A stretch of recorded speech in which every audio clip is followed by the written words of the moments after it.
येथील साधुराम गार्डन येथे काल मंगळवारी 30 डिसेंबर 2025 रोजी आयोजित करण्यात आलेला स्नेह मेळावा व स्नेह भोजनाचा कार्यक्रम अत्यंत उत्साहात आणि आनंदी वातावरणात पार पडला। तुषार साने मित्र परिवाराच्या वतीनं आयोजित या कार्यक्रमाला नातेवाईक मित्रमंडळी व आतिष्ठांची मोठी संख्येने उपस्थिती लाभली।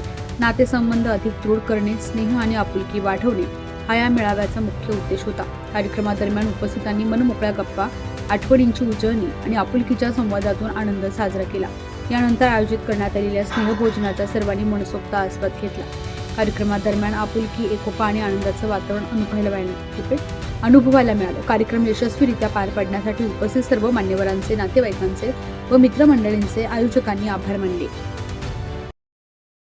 पूर्ण पॅनलला निवडून द्यायचंय। आता मी कामाच्या बाबतीत आता बाकी गोष्टी जास्त बोलणार नाही, पण बोलायला गेलं तर भरपूर आपल्या प्रभागात काय काय कामं केली, काय नाही केली हे सर्वांना ज्ञान आहे। मी ज्ञान आहे, सगळ्यांना ज्ञान आहे ना सगळ्या गोष्टी। तर आता जास्त न बोलतो मी थांबतो, कारण वेळ खूप आहे आणि सीमा आपल्या बोलणार आहेत। तर मी तुमच्या पुढील आशीर्वाद असाच पाठिंबा 15 तारखेपर्यंत राहू द्या आणि एवढं बोलतो। आणि हा आपलं चिन्ह काय आहे? जोरात जोरात। ठीक आहे, एक मिनिट। धन्यवाद। जय हिंद, जय महाराष्ट्र।